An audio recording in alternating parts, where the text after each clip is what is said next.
Hello, my name is Matt Robinson, and I work with Omniverse Replicator in my role as a lead solution architect and senior software engineer at Rendered.ai.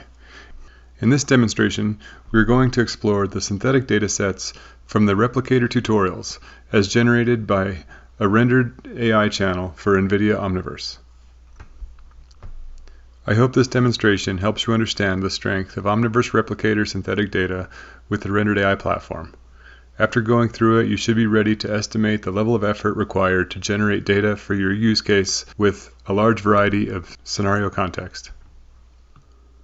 We start off by adding a Rendered.ai channel for NVIDIA Omniverse to your organization and explore the starter graphs and rendered previews of these various Replicator tutorials. We will go through each of these implementations of the NVIDIA Replicator tutorials to get a sense of how Replicator randomizers and cameras are handled by Rendered.ai graphs, as well as how USD objects and HDRIs are added to USD stages. We will conclude by generating a graph for a new scenario, run a job, and review the resulting dataset. Rendered.ai is a platform for synthetic data channels designed to generate datasets for computer vision applications. When you sign up with Rendered.ai, you can pre-populate your account with content and a running channel.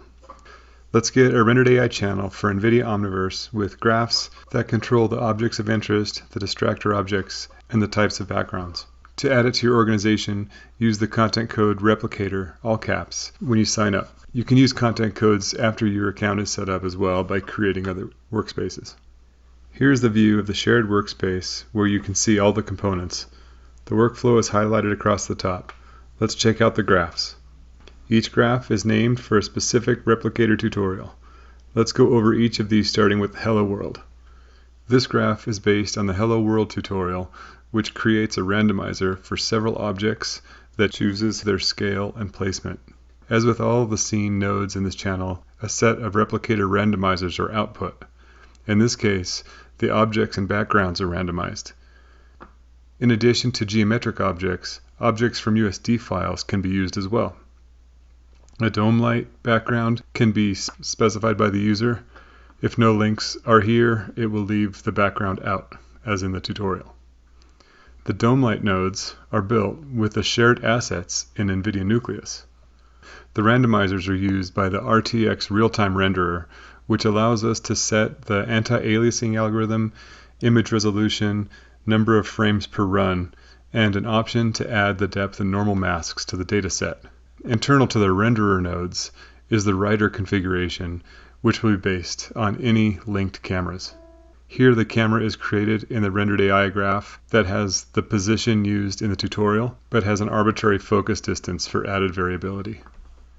Here is the fully developed warehouse graph. The warehouse node is based on the fully developed scene tutorial and sets up the camera and the randomizers. A link to the tutorial is in the scene tooltip, where developers are shown how to use a camera built into a scene and create a custom randomizer that removes containers of a specific type. In this graph, these are used by the RTX real-time renderer. Here is the random appearance and placement graph. This graph is based on the randomizing appearance, placement, and orientation tutorial, which is referenced in the outdoor scene node tooltip.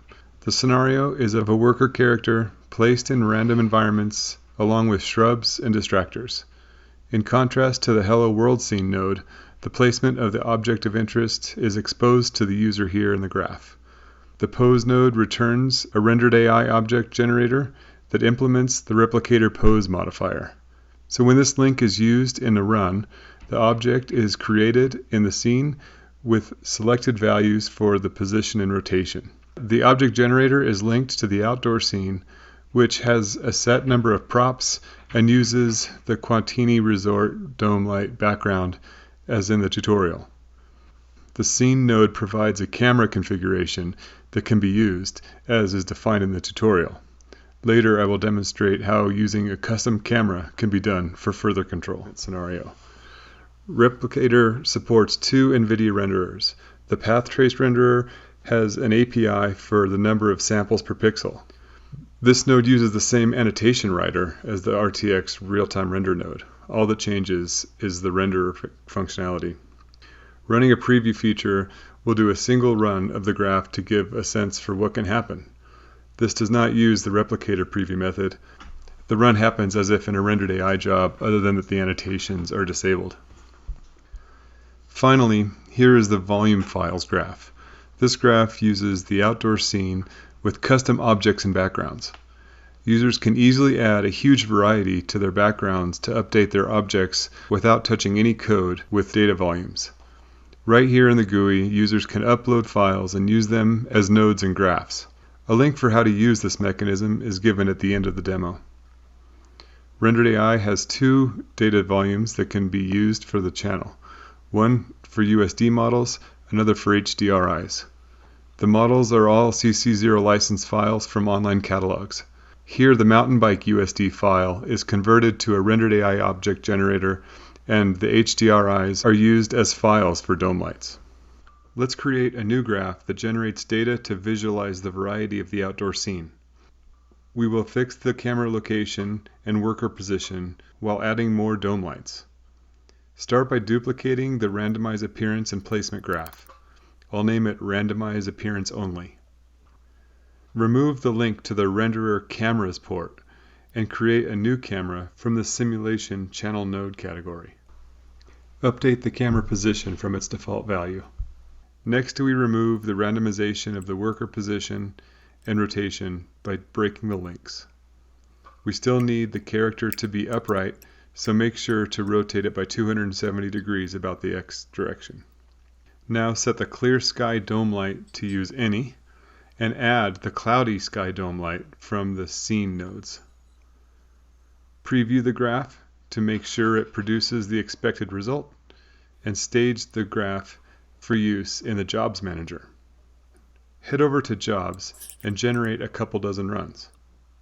Here in the GUI, you can see the jobs properties and how many runs are taking place simultaneously. Different subscription levels come with different entitlements. Once the job is complete, you can find the dataset in the dataset library. For any dataset, there are 10 sample previews and metadata. Here you can find several dataset level tools like creating project-specific annotations or performing post-processing like domain adaptation. Here we are in the downloaded dataset.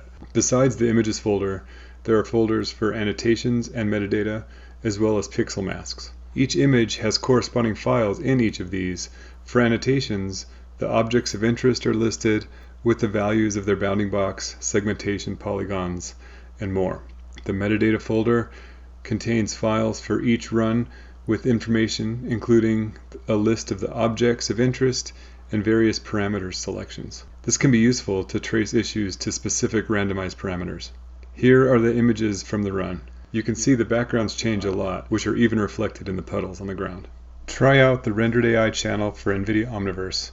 Sign up for a free account and create a workspace with the content code replicator, all caps. Thank you for your attention. For more information, contact us or find us on social.